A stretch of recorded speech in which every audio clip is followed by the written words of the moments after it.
Hello guys, we are back with our next lecture. In this lecture, let us go through conditional statements. So I hope everyone has some prior knowledge about any programming language because for these kind of things, if you have some knowledge, like if you ever did some bit of coding, you'll be having a clear idea and you'll be getting more ideas and more clarity here, guys. Okay. So in this lecture, we will be discussing completely about conditional statements. So the popular conditional statements are if else, else if, that is nothing but if else ladder or whatever they might be calling, and at the end you will be having switch. So these are the four conditional statements which we will be discussing in this lecture, and most of the programming languages will be having these four as the conditional statements. Okay, so now a small question arises: what is the need of these conditional statements?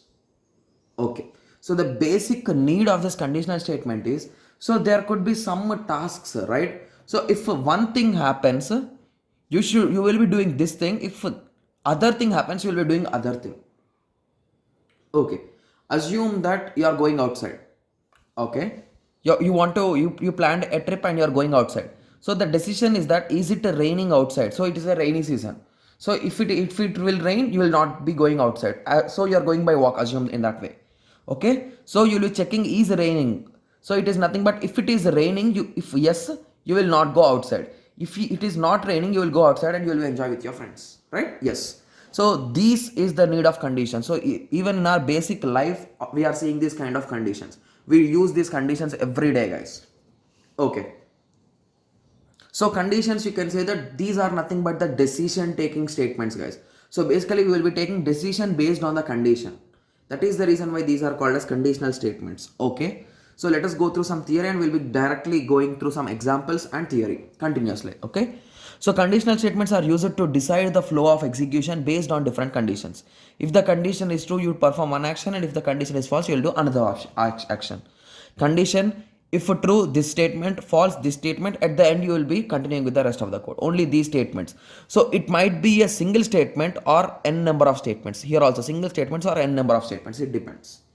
Okay. So the basic common structures we'll be discussing is if else, if else, if else, else if, guys. Okay. So further moving on, we'll also discuss about switch, guys. I think it was not written there. Okay. Okay. So basically, if a statement.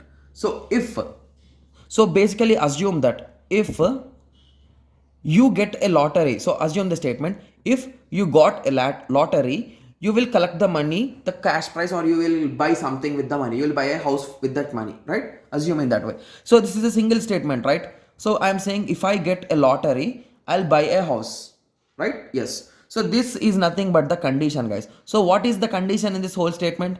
If I get a lottery, if I got lottery, I will do this statement. So I wrote exactly what we are talking in programming. So if I got lottery, so let us assume this as a function. So I got lottery, if that function returned true, then I will be buying an house. I'll be closing the if, that's it. So this is the use of if, guys. Okay, so let us go through an example so that it will be clear for you. Okay, so if inside brackets you will be writing the condition. If condition is true, you will be executing these lines inside, guys. Whatever lines are in between these flower brackets will be executed only when the condition is true. And remember that the if statement executes only once. There is nothing like loop. Until it is true, it will run. Until it is false, it will run. There are no conditions like that. So those things we'll be discussing in loops, guys.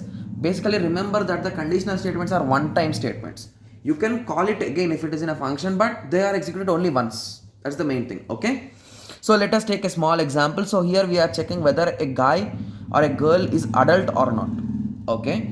So here basically every JavaScript code you will be writing inside your HTML head title.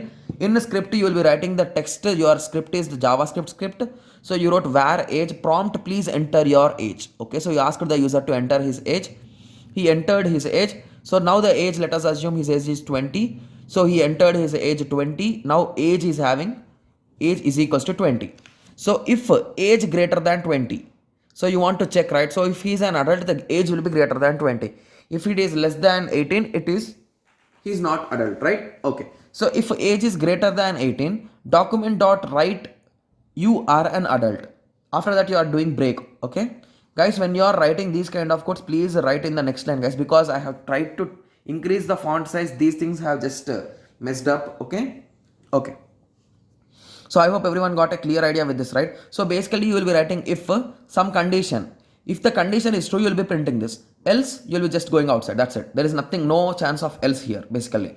So now let us introduce if else. So basically if is now with friends with else. So basically if else. So if this is true, if this condition is true, this will happen. If the condition is false, this will happen. So basically here you are having two alternatives. If this, else then. Okay. So if you take a small example here. Okay, just give me a second. Okay. So here we took a small example of, I think it is about days or hours, whether it is morning or afternoon. Okay. So now you want to say your faculty or to your friend good morning. Okay. So how you will be saying? You will be checking the time.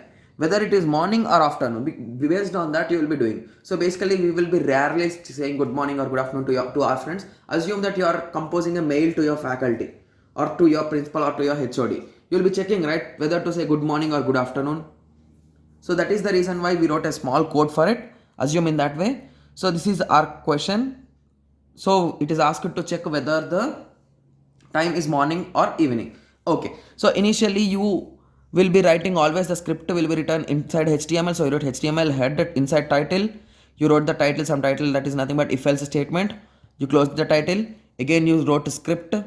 Guys, these arrows are nothing but you need to break the line there, guys. When I tried to increase the font size, these kind of small things has happened. I didn't notice them. Okay. So now you will be getting the time. So basically remember that in JavaScript there are multiple functions, guys. We will be discussing if time permits. I'll be going through few of them. So here we are having a date. So this will be having the inbuilt your system date, guys. And get hours is nothing but, so date format will be in this way. I think it is first time. So assume that the now time is 48 with 00 seconds, and it will also have the date. So let us assume it is 1/1/1999. Okay. In this way it will be having. So from this all things you are getting the hour part. So you are getting the hour and you are storing it in hours. Right. So now 19 is in hours. So is it morning or afternoon, guys? So assume that from below 12 it is morning and after 12 it is afternoon. Okay. So 19 will be coming into this case. So in that way. So if hour is less than 12, you will be saying good morning. Okay. Else you will be saying good afternoon, and you have stored the script. So based on the computer time it will be printing, guys. Okay. Similarly, if else if. Okay. Sorry for that, guys. So here you will be having multiple conditions. So basically if this condition is true, you'll do this thing. If this condition is true, you'll do this thing. If both the conditions are false, you'll be doing this. Okay. So now let us go through the example, guys. For these type of things, if you understand the example, it's 100% clear for you guys. Okay. So here we are doing whether two numbers are equal, greater or less than. So we are having three conditions here. Okay. So we'll be checking for two conditions. If both are false, indirectly the third is correct. Okay. So for initially I'll be taking the first number from prompt, second number from prompt. Okay. I'll be converting them into ints. So basically every input that you took from the input will be considered as a string, guys. So basically you cannot compare strings. Even though you try to compare the strings, it will check the length, guys. It will not check the value in it. So that is the reason why we are parsing them into ints here. So 1 is converted into integer and it is stored in 1. 2 is also converted into integer and stored in 2. So now we are checking whether 1 is equals to 2. This is the first condition. If it is true, it will be printing 1 is the value it will print and is equal to the 2. The value in 2 it will be printing. Similarly, else if 1 is less than 2. Document.write 1 plus is less than. So here 1 is less, right? So 1 is less than 2. Else if both the things are false, it is indirectly greater. So 1 is greater than 2 and we'll be ending with a full stop, right? Okay. So here we'll be writing semicolon. Yeah, I think I forgot to say, basically writing semicolon is mandatory, guys. If you don't write semicolon, you will not get any errors, but there might be some graphical issues, like there will be something might go wrong, guys. Basically if you forget about the semicolons and everything, so make sure that you are perfect with the code. Okay. So once you are done with that, let us now go through switch statement. Okay. So basically switch statement is nothing but a collection of ifs, guys. You can assume in that way. Okay, so basically switch will be in this way. I think everyone know C or C++. In both the language we can use a switch. Okay, so switch, you will be having an expression here.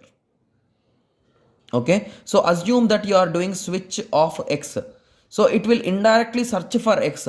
So it will search for case X and it will execute what is inside it and it will break out of the loop. So break is nothing but to come out of that particular loop, or basically out of that loop. Like from that particular process it should come out. So that is nothing but the use of a break. So basically here assume that the expression is X. So it will it will check X equal to X. Yes, it is yes.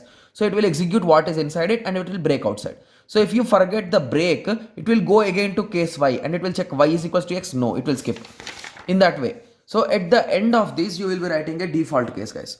So you will write default case because if all the things are not possible, you will be printing this message in that way. So let us take a small example. So here we assumed that we are having 7 days in a week, right? So from 0 we are starting to 6, right? So 1 to 7 it will be, or 0 to 6. So assume that you assumed 0 as Sunday and 6 as Saturday and you gave in between like that only. Sunday, Monday, Tuesday, Wednesday, Thursday, Friday, Saturday, 7 days. 1, 2, 3, 4, sorry, 0, 1, 2, 3, 4, 5, 6. So 0 to 6. Yes. So you gave in that way. So basically you will be getting the date from the date. So if you remember, we discussed about date in this lecture only. So assume that the time is again the same and today's date is 1/1/1999. Okay, so you, what is the date, guys? So you'll be getting this as the date. So you'll be getting 1 as the date, sorry. Okay, you need to get the day. Okay, I think even day will also be stored, I think so, guys. I'm not sure about that. So basically assume that day is also stored. So assume that you are getting values like that. So you can just pass it. If 0, it will execute this. After that, it will break in that way. Okay, guys, these are just the introduction topics, guys, because I hope everyone has some prior knowledge about any programming language. Okay, so I hope everyone got some basics idea. So in the next lecture we will be starting with the loops, guys. Okay, so let us meet in the next tutorial. Thank you, thanks for watching.